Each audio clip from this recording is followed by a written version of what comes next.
This podcast was created as a supplemental learning resource for this course.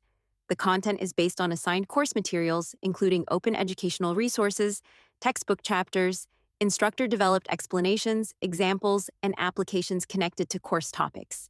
AI tools were used to help transform course material into a conversational podcast format, including the use of AI-generated narration.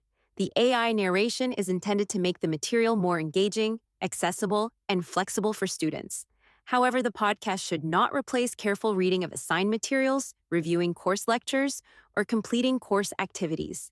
Any interpretations, examples, or explanations included in the podcast are provided for educational purposes and are the responsibility of the instructor.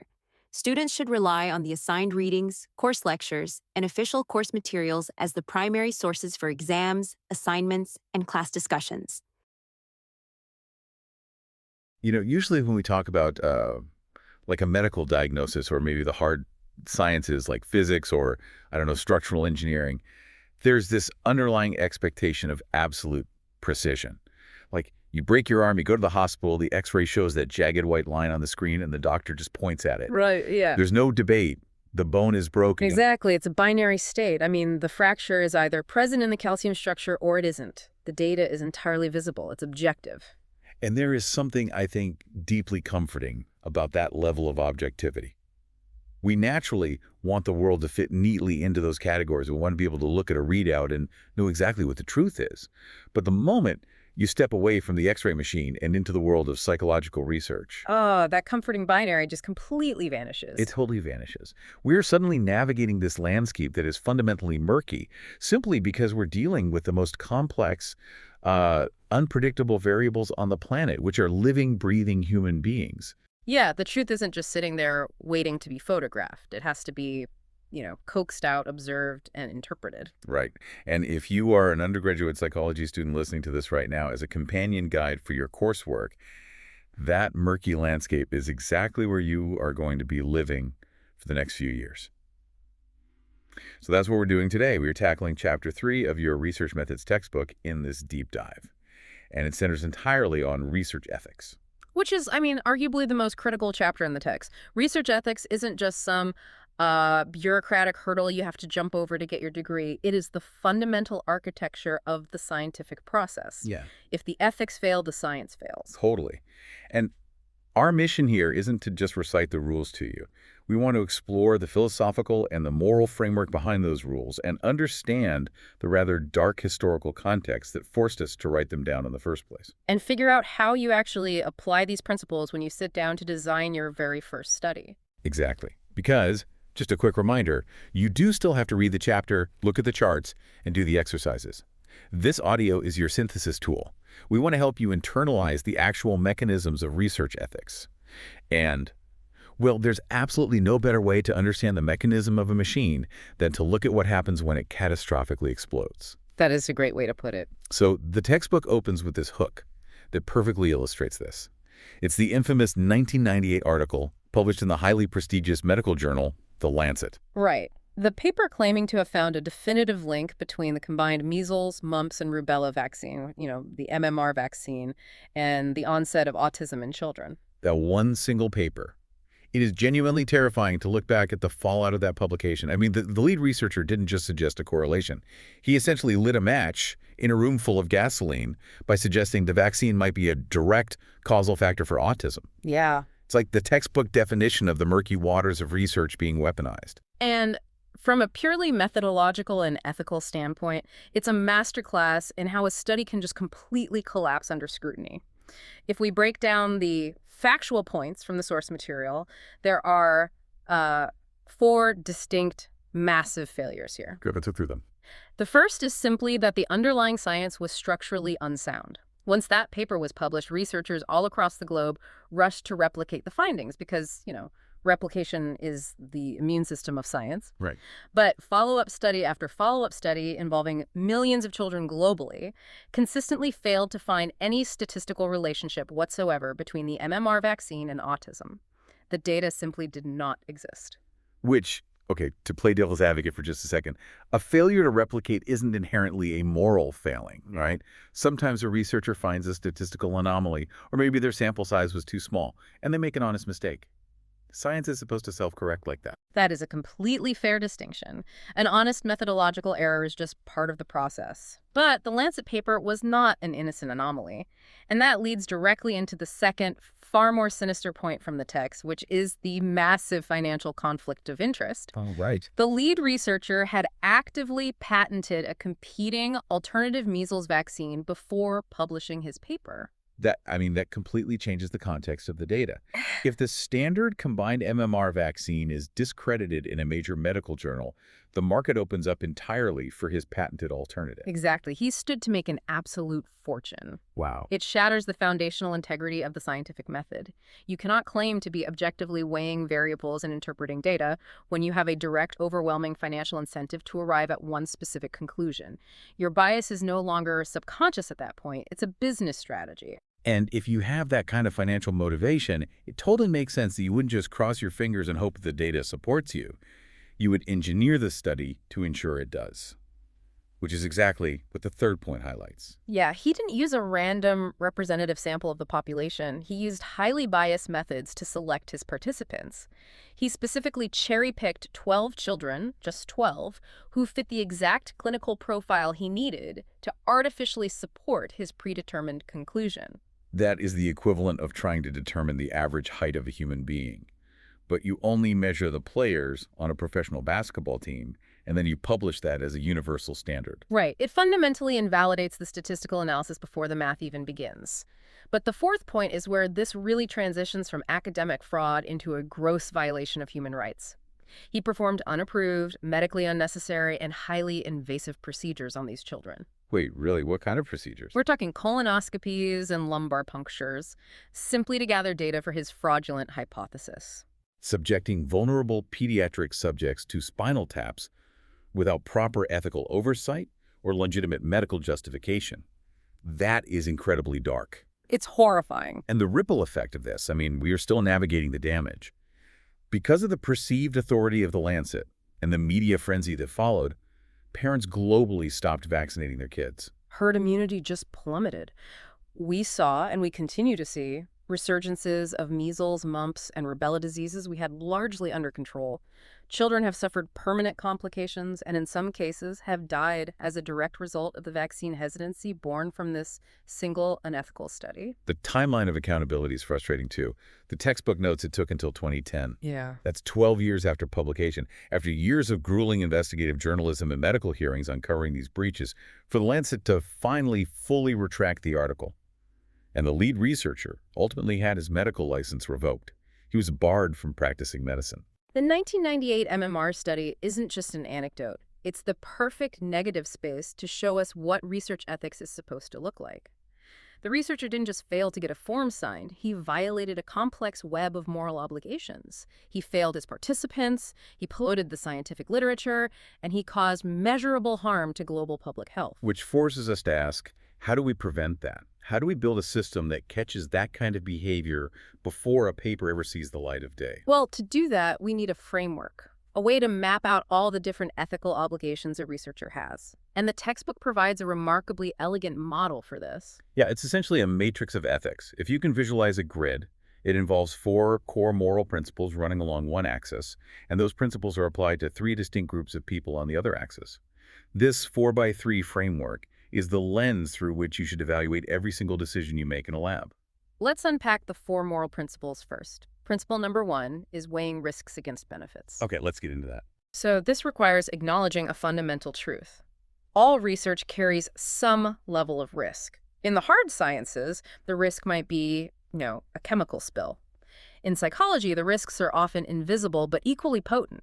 We're talking about psychological risk, like inducing anxiety, triggering past trauma, or causing temporary depression to study mood. Right. We're also talking about social risks, like a breach of confidentiality that could out a participant's private medical history, or maybe their sexual orientation to their employer. The researcher's goal isn't to create a magical zero-risk environment. That's impossible. The ethical mandate is to ensure that the potential knowledge gained the benefit to science and society profoundly outweighs and justifies the risk you are asking that human being to shoulder. That mechanism of balancing is so vital. If I'm testing a radically new, potentially life-saving behavioral therapy for severe PTSD, The inherent risk of asking a participant to confront their trauma might be ethically justifiable because the potential benefit is a cure. But if I'm just running a minor, repetitive study to slightly refine a theory about, say, short-term memory, I have no ethical standing to put a participant through severe emotional distress. The math doesn't work. The scale tips the wrong way. The benefit must always anchor the risk. So the second moral principle in the framework is acting responsibly and with integrity. This principle feels like it's entirely about trust. Let's look at it through the mechanism of open source software. Okay. In the tech world, millions of developers build software on top of foundational code written by others. If someone introduces a malicious virus into the foundational code, every single program built on top of it becomes corrupted and crashes. Oh, that's a great analogy. Right. Science operates the exact same way. It's a cumulative process. You're going to be doing literature reviews, reading papers from the 1980s, and building your hypotheses on their data. If researchers act without integrity, if they fabricate data like the MMR study, or if they quietly delete variables that don't support their theory, they're basically injecting a virus into the foundation. And the cost of that virus is staggering. I mean, other scientists will waste millions of grant dollars and decades of their careers trying to replicate or build upon fake data. Acting with integrity means being meticulously honest in your reporting, acknowledging your study's flaws, and protecting the trustworthiness of the scientific method itself. Which leads to the third principle, which is seeking justice. Now, justice is a really heavy word. In a legal sense, it means punishing the guilty. But in the context of research methodology, what is the actual mechanism of justice? In research, justice is really about the equitable distribution of burdens and benefits. Historically, the medical and psychological fields have an incredibly dark track record of exploiting vulnerable, marginalized populations. Yeah, it gets pretty grim. Researchers would go into prisons, mental health institutions, or impoverished communities and use those populations to test risky new drugs or controversial psychological theories. They placed all the burden, all the physical and emotional risk on people who lacked the power to say no. And then, once the treatment was proven safe and effective, the benefits were marketed exclusively to wealthy, privileged populations. So the risk was entirely concentrated on the marginalized, and the reward was entirely harvested by the privileged. Precisely. Seeking justice means actively dismantling that dynamic. It dictates that your participant pool must be fairly selected. If a new treatment is going to benefit the general population, then the general population needs to share in the risk of testing it. You cannot target a specific demographic just because they are easily accessible or, frankly, easily coerced. That makes a fourth principle, respecting people's rights and dignity, seem almost like a prerequisite for justice. It is the bedrock of it all. Respecting rights and dignity revolves entirely around the concept of autonomy. Every human being has the fundamental, unalienable right to dictate what happens to their own body and their own mind. They are not data-generating machines. They are autonomous agents. Right. This means they have the right to be fully informed about what a study entails. They have the right to enthusiastically agree to participate. And crucially, they have the right to stand up, say, "I'm done," and walk out of your lab halfway through the study without facing any penalty, loss of compensation, or coercion to stay. You have to respect their privacy, protect their data, and honor their self-determination at every single step. Okay, so we have the four principles: weighing risks against benefits, acting with integrity, seeking justice, and respecting rights and dignity. And the framework takes these four principles and maps them onto three groups of people. Yeah, so the first group is the most immediate, which is the research participants. These are the individuals sitting across from you in the lab, filling out your surveys, or engaging in your behavioral tasks. Your ethical obligation to them is direct and intimate. You must minimize their risk, uphold their dignity, and treat them justly right there in the room. The second group is science. This is the abstract, global community of researchers and the vast library of academic literature. And your obligation to science leans heavily on that principle of integrity. When you submit a paper to a journal, you are basically entering into a social contract with every other scientist on Earth. You are promising that your methods were rigorous and your data is authentic. You owe it to science to be transparent about your limitations so the field can accurately assess the weight of your findings. And then the third group is society, the broader public. Because ultimately, psychology isn't just an intellectual exercise. The research you do in a university basement eventually trickles out into the real world. It influences how therapists treat clinical depression, how school districts design educational curriculums, and how governments craft public policy. The MMR vaccine is the ultimate proof of our obligation to society. The public places an enormous amount of blind trust in the title of scientist. When a researcher betrays that trust, society absorbs the collateral damage. I want to pause here and really interrogate this matrix.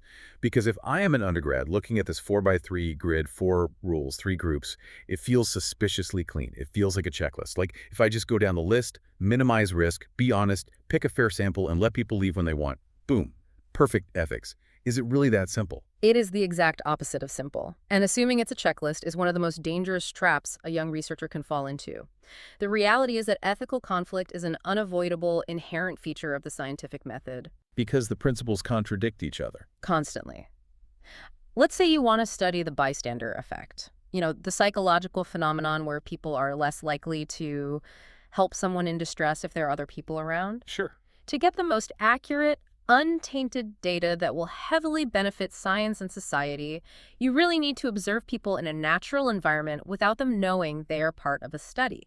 You might stage a fake medical emergency in a public park and secretly record how long it takes pedestrians to intervene. But the moment I do that, I am completely violating the fourth principle.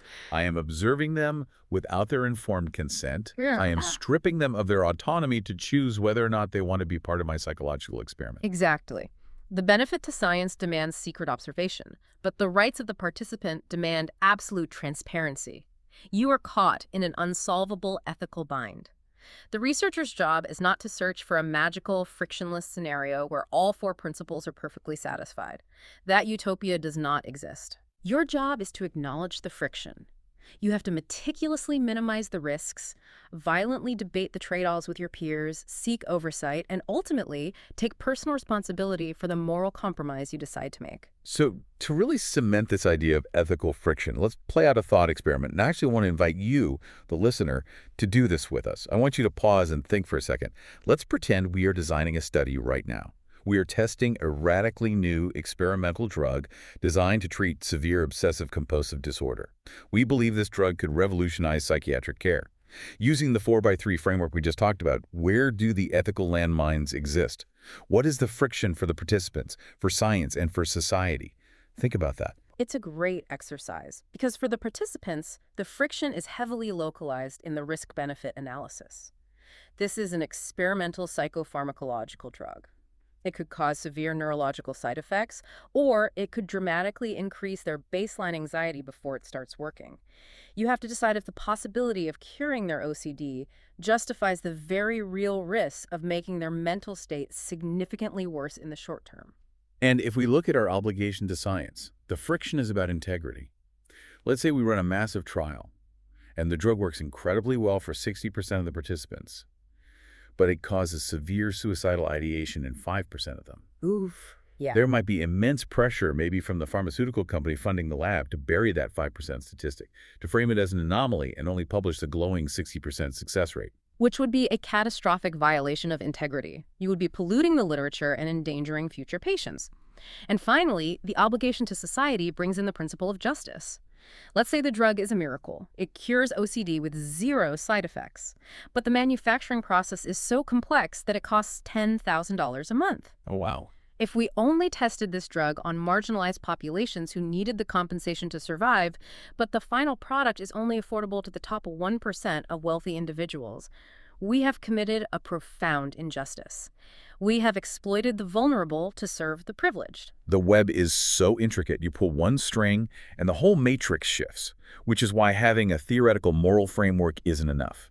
Humans are fantastic at rationalizing their own bad behavior. A researcher with tunnel vision will always convince themselves that their specific study is so important that it justifies bending the rules. We need concrete, codified rulebooks. We need laws. So how did those rulebooks come to exist? Sadly, they were written in blood. The history of research ethics codes is essentially a history of society reacting to horrific, unimaginable abuses committed in the name of science. The textbook highlights a timeline of these foundational documents. And it starts with the Nuremberg Code. To understand the gravity of this, we have to look at the state of medical research prior to World War II. For a long time, the prevailing attitude in science was extreme paternalism. The doctor knows best. The researcher is the authority, and the patient or participant is essentially biological material to be worked on. The Nuremberg Code fundamentally shattered that paternalistic model. It was drafted in 1947, immediately following the Nuremberg trials, where the world learned the agonizing details of the medical experiments conducted by Nazi physicians on concentration camp prisoners. Right. These were procedures involving freezing, altitude chambers, and infectious diseases performed on human beings who were systematically stripped of all agency. The absolute darkest manifestation of science without ethics. In response, the Nuremberg Code laid down 10 distinct directives for human experimentation. But the most revolutionary aspect was the very first point. It stated unequivocally that the voluntary, informed consent of the human subject is absolutely essential. It was a massive philosophical shift. It legally established that the autonomy of the individual supersedes the desires of the researcher. The textbook then moves to the Declaration of Helsinki. How does this build on Nuremberg? So, the Declaration of Helsinki was created by the World Medical Association in 1964. Nuremberg was a reaction to war crimes. Helsinki was an attempt to regulate the everyday, ongoing medical research happening in hospitals globally. It drilled down into the nuances of clinical research, but its most vital contribution was settling the debate between the rights of the individual versus the needs of society. Helsinki explicitly states that the well-being and health of the individual human subject must always take precedence over the interests of science and society. You cannot sacrifice one person even if their data could save 1 million people. It is a hard line in the sand. But as a psychology student in the United States, the historical document that will directly impact your workflow the most is the Belmont Report. Let's set the stage for this. The 1970s in America was a period of intense public reckoning. You had the civil rights movement, the anti-war movement, and crucially, the exposure of massive ethical failures by the U.S. government itself. Most notably, the Tuskegee syphilis study, where researchers deliberately withheld treatment from black men for decades just to watch the disease progress. The public trust in scientific institutions was collapsing. In response, the federal government commissioned the Belmont Report, published in 1978. What makes Belmont brilliant is its distillation. It took all the complex philosophical debates and boiled them down to 3 actionable core principles that researchers actually had to implement in their daily workflows. The first is respect for persons, Which is the formalization of autonomy. It demands that researchers treat individuals as autonomous agents capable of making their own choices, and it explicitly requires that persons with diminished autonomy like children, prisoners, or those with severe cognitive impairments be afforded extra rigorous protections against coercion. The second is beneficence, which sounds like a spell from Harry Potter, but it essentially means maximizing benefit and minimizing harm. It forced researchers to actually document their risk assessments. Pre-Belmont, a researcher could just run a study. Post-Belmont, they had to prove on paper that they had thought through the potential damage. And the third principle is justice, which we discussed earlier, ensuring the fair distribution of the risks and benefits of research across all demographics of society. The Belmont Report was so influential that its principles were ultimately translated into federal law, known as the Federal Policy for the Protection of Human Subjects. So these went from being strong suggestions to legal requirements for any institution receiving federal funding. But within the specific field of psychology, we have our own governing text, the American Psychological Association Ethics Code, specifically Standard 8. This is the operating manual for every undergrad, grad student, and professor in a psychology department. Yeah, Standard 8 covers research and publication. It takes the philosophical ideals of Belmont and translates them into the highly specific, sometimes bizarre context of psychological research. It lays out the exhaustive requirements for obtaining valid informed consent. It establishes the incredibly narrow, strict criteria for when a researcher is allowed to use deception. It mandates debriefing protocols. It governs the humane care and use of non-human animal subjects in labs. And it rigidly enforces scholarly integrity regarding data reporting and plagiarism. But writing a rule book is only half the battle. Someone has to enforce it. I mean, the APA isn't sending heavily armed ethics police to randomly audit university basements. Who actually makes sure Standard 8 is being followed? That is the role of the Institutional Review Board, or the IRB. If you are conducting research at a university or hospital, the IRB is the absolute gatekeeper. You cannot collect a single data point without their approval. The IRB often gets a bad reputation among students. They view it as a massive bureaucratic obstacle course designed to slow down their brilliant research. Yeah. But if we look at the mechanism of the IRB, It is much more like a city building inspector. Mhm. Imagine you are an architect. You draw up the most elegant, innovative blueprints for a radically new type of house. That's your research design. You're excited to build it. Right. But before you're allowed to pour a single drop of concrete, the city inspector, the IRB, have to review those blueprints. They aren't looking at your aesthetic choices. They're looking to see if the structural foundation can hold the weight, if the electrical wiring is going to spark a fire, and if the plumbing will leak. They are analyzing your protocol solely to ensure that when human beings eventually walk into that house, the roof doesn't collapse on them. That is the perfect way to contextualize their function. The IRB is a committee, and its composition is legally mandated. It must include scientists who understand the methodology, but it must also include non-scientists, and crucially, at least one community member who has absolutely no affiliation with the university. That community member requirement is fascinating. Why is it so important to have someone completely outside the academic bubble sitting on that board? It is the ultimate defense against academic tunnel vision. Scientists can become so deeply immersed in the theoretical importance of their own niche subfield that they lose perspective on how their methods might affect a normal person. A researcher might propose a study where participants are insulted and degraded to measure their stress response. The researcher thinks this will yield brilliant data on cortisol levels. The community member is the person who raises their hand and says, you can't just verbally abuse college freshmen for an hour. That is deeply traumatic. They provide a necessary, grounded, real-world perspective that balances the scientific ambition. So the IRB reviews your informed consent forms, evaluates your risk-benefit ratio, and either rejects the proposal, demands modifications, or grants approval. Yeah. But as we transition into the specific rules of Standard 8, we hit a massive roadblock. Standard research seems straightforward. You explain the study, they consent, you run it. But psychology isn't studying how chemicals react in a beaker. We study human behavior. And human behavior has a deeply frustrating fundamental property. It alters itself the moment it knows it is being observed. Exactly. Yeah. It's the psychological equivalent of the observer effect. Think about how you drive on the highway. You might be cruising at 15 miles over the speed limit, completely relaxed. But the absolute second you see a police car in your rearview mirror, your behavior instantly, radically changes. You sit up straight. You check your mirrors. You tap the brakes. You are no longer driving naturally. You are performing the act of good driving for the observer. In psychology, if I explicitly tell a participant, I am studying how aggressively you react to frustration, they are instantly going to filter their behavior. Yeah. They will suppress their natural aggression because they want to appear socially acceptable to the researcher.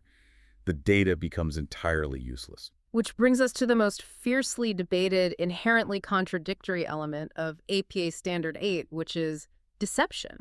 But before we can argue about deception, we have to establish its opposite.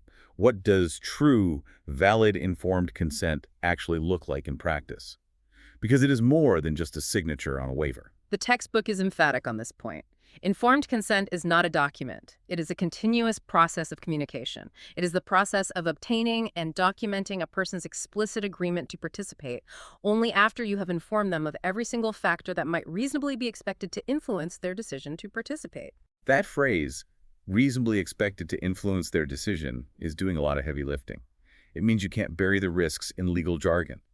If your study involves looking at graphic images of violence or recalling a deeply painful childhood memory or receiving a mild electric shock, you have to state that clearly, up front, in language they can easily understand. You have to ensure comprehension, not just compliance. And you must explicitly inform them of their absolute right to withdraw at any time without penalty. So if informed consent requires total radical transparency about everything that will happen in the study, how can deception ever be ethically justified?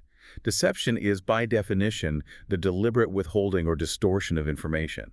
It is a direct violation of informed consent. If I lie to you about the true purpose of the study, you cannot possibly give informed consent because you aren't informed. You have articulated the exact philosophical paradox that keeps ethicists awake at night. Some prominent psychologists argue that deception should be universally banned for exactly that reason. They argue it permanently damages the public's trust in the profession. However, the APA Ethics Code does permit deception, acknowledging that certain vital psychological phenomena like obedience, conformity, or implicit bias are simply impossible to study if the participant is fully aware of the true variables. But it is not a free pass to lie. The OPA allows deception only if the researcher can satisfy 4 incredibly strict, unforgiving conditions. Let's analyze these 4 conditions. If I am sitting on an IRB looking at a proposal that includes deception, the first barrier has to be the value of the research itself. I am not going to let a researcher lie to a human being just to satisfy a trivial curiosity or complete a basic class project. That is the first rule. The potential benefits of the study, the scientific knowledge to be gained, must be so profoundly significant that it objectively outweighs the ethical costs of temporarily suspending full informed consent. The stakes have to be high. And the second rule has to deal with the nature of the risk. Even if the study is vital, there has to be a limit on what you can trick someone into doing. Absolutely. The second rule is that participants cannot reasonably be expected to experience physical pain or severe emotional distress as a result of the deception. You cannot trick someone into believing they have a terminal illness or deceive them into a situation where they might be physically harmed. The deception must be relatively benign in its impact. So the stakes are high, the risk is low. What is the third condition? The third condition is the test of necessity. The researcher must aggressively prove to the IRB that there is absolutely no other feasible way to conduct the study. If you can test your hypothesis using naturalistic observation or a cleverly designed survey or archival data, the IRB will force you to use those methods. Deception is strictly the tool of absolute last resort. And the final condition is how you clean up the mess. Yes. The fourth rule mandates immediate and thorough debriefing. The moment the participants' role in the study is over, you must sit down with them, reveal the true nature of the experiment, explain precisely why the deception was scientifically necessary, and work to ensure they leave the lab feeling unbothered by the fact that they were misled. You have to restore their dignity and their trust. To really understand how these four rules operate in the real world, let's run a stress test on a classic example. The textbook brings up the legendary Milgram obedience study. Now, as psychology students, we all know the mechanics of Milgram. He recruited participants, told them they were in a learning study, and ordered them to deliver increasingly severe, seemingly agonizing electric shocks to an unseen person every time that person answered a question wrong. The person receiving the shocks was an actor. The shocks were fake, but the participant believed they were essentially torturing a stranger just because an authority figure in a lab coat told them to. It yielded profound, world-altering data on human obedience and the banality of evil. But ethically, it is a nightmare. Let's run Milgram through our four modern rules of deception. 1. Was the knowledge gained significant enough? You could argue yes. Understanding obedience to authority after World War II was vital. But let's look at Rule 2. Participants cannot be expected to experience severe emotional distress. Milgram completely fails here. Spectacularly. The audio recordings and physical observations of Milgram's participants are harrowing. They were sweating profusely, trembling, stuttering, groaning, and experiencing severe nervous laughing fits. Some had full-blown, medically observable seizures from the psychological stress of believing they were killing someone. The harm was immense. He also fails the debriefing rule, because while he eventually told them the truth, the psychological scar of realizing, wow, I'm the kind of person who will torture someone if ordered to, that doesn't just wash away with a 5-minute conversation. No, it doesn't. So here is the challenge. The mechanism of obedience is still incredibly important to study. How would a modern researcher design an obedience study today that successfully navigates the APA's strict deception rules? How do we test the mechanism without the trauma? That is the exact puzzle you will face in research methods. To study obedience ethically today, you must retain the core variable and authority figure issuing commands, but entirely neutralize the risk of the outcome. You remove the illusion of physical harm. For example, a modern design might involve an authority figure instructing a participant to complete an incredibly tedious, pointless, and frustrating task, like sorting a massive bucket of mixed nuts using tweezers or deleting files on a computer one by one. Right. Or perhaps you instruct them to perform a mild social norm violation, like going into a library and asking someone to give up their seat when there are plenty of empty chairs available. That is brilliant. The psychological friction is still there. The participant feels awkward, bored, or slightly embarrassed, and they have to decide whether to obey the ridiculous command or rebel and walk out. You capture the data on obedience, but the worst-case scenario is that the participant feels mildly annoyed, not traumatized. The deception is benign, and it easily passes an IRB review. Yeah. Let's look at another complex example from the text, which is Haight's disgust study. In 1993, Haight, Culler, and Dias wanted to study the moral framework of disgust. They asked participants to read and morally evaluate short stories about actions that are universally considered disgusting, but which don't actually cause direct harm to anyone. The scenarios they used were deliberately provocative. One story involved a family whose pet dog was killed by a car in front of their house. They had heard dog meat was delicious, so they decided to cook and eat the dog. Another scenario involved a brother and sister, both adults, who decide to engage in a passionate kiss just to see what it feels like, using 2 forms of birth control, and they keep it a secret. Just describing those scenarios out loud makes the air in the room feel heavy. It elicits an immediate visceral reaction, which is exactly the data hate was looking for. But from an ethical standpoint, we have a problem. There is no deception here. The participants know exactly what they are doing. But the risk of psychological distress is significant. I want you to pause and think for a second. Let's role play this. If you and I are sitting on an IRB committee reviewing this protocol, what are our immediate glaring red flags, and how do we force the researcher to protect these participants? If I am reviewing this, my primary concern is the unpredictable nature of trauma. Reading a detailed scenario about an animal dying violently or a scenario involving incestuous behavior isn't just gross. For a participant who has a history of severe animal abuse in their past, or who is a survivor of sexual assault or incest, reading those scenarios could trigger a catastrophic psychological crisis. The researcher cannot possibly know the trauma history of a random undergraduate pulling a flyer off a bulletin board. So the mechanism of protection has to be built into the consent process. The standard, you will read some stories and answer questions, boilerplate is entirely insufficient. Exactly. I would mandate an incredibly robust, highly specific, informed consent document. It must function as an explicit trigger warning. It would need to state clearly and without ambiguity. This study requires you to read and evaluate highly graphic scenarios involving taboo behaviors, including the violent death and consumption of domestic pets, and consensual incestuous sexual contact between siblings. If you are uncomfortable with these topics, or if they may cause you distress, please decline to participate. You will receive your full compensation regardless. By doing that, you shift the power entirely back to the participant. You respect their autonomy by giving them the exact information they need to protect themselves before any data is collected, which perfectly transitions us from the theoretical realm of the IRB into the practical reality of your life as a student. This final section is about putting ethics into practice.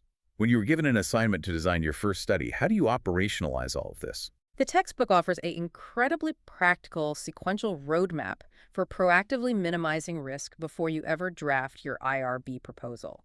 The very first step is looking critically at your research design and asking if there is a gentler way to capture the same data. Which is exactly what we did with our modern Milgram redesign, tweaking the variables to lower the temperature of the experiment. The second highly effective step is utilizing pre-screening to identify and eliminate high-risk individuals from your participant pool. Let's walk through the mechanics of pre-screening. Let's say I am doing a study on the cognitive effects of acute stress.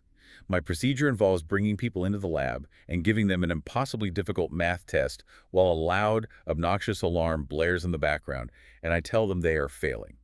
I am deliberately inducing a high-stress state. That is a standard stress induction paradigm.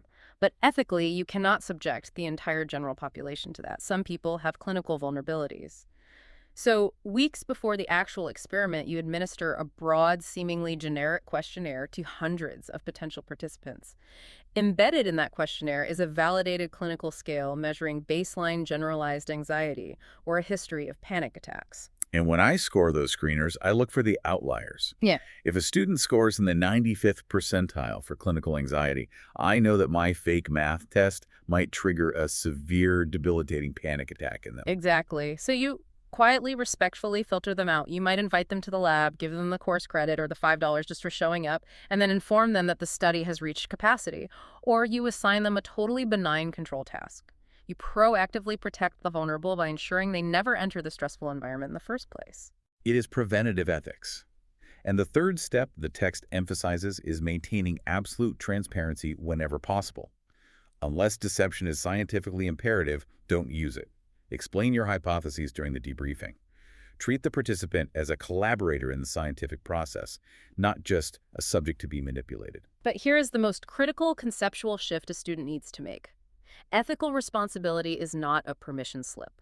Many students subconsciously believe that once the IRB stamps their protocol approved, the ethical work is over. They think they're bulletproof, and they can just run their study on autopilot. The IRB approval is just a license to start the car. You still have to drive it safely.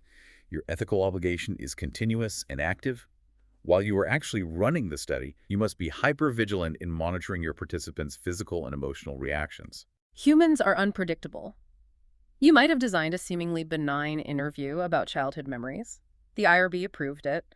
But during the interview, the participant suddenly starts crying, trembling, or exhibiting signs of severe distress. An unethical researcher with tunnel vision will just keep reading the questions off the clipboard, desperate to get the data point. An ethical researcher stops being a scientist for a moment and becomes a human being. Yeah. You put the clipboard down. You check on them. You explicitly remind them that they can stop right now, and you ask if they want to speak to a counselor. You have to be willing to sacrifice a perfect data set to protect the dignity and well-being of the person sitting in front of you. Furthermore, that continuous responsibility extends into the invisible realm of data security. You must be constantly alert for potential breaches of confidentiality. This is a huge vulnerability for students. You promise confidentiality in your consent form, but then you run your study, gather a stack of raw data sheets with participants' names and sensitive psychological profiles on them, and you take them to the crowded campus coffee shop to grade them. You leave the folder open on the table while you go to the bathroom. Or you save a massive spreadsheet of unencrypted participant data on a shared public lab computer or on a flash drive that you lose in the library. Data security is not an IT issue. It is a profound ethical imperative. Because if that data leaks, the social and psychological risk to the participant can be devastating.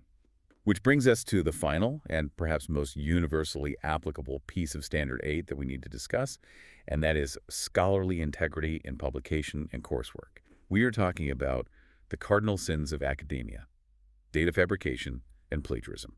We covered the catastrophic mechanism of data fabrication with the MMR study. Making up data doesn't just fail a class, it actively destroys the cumulative process of science.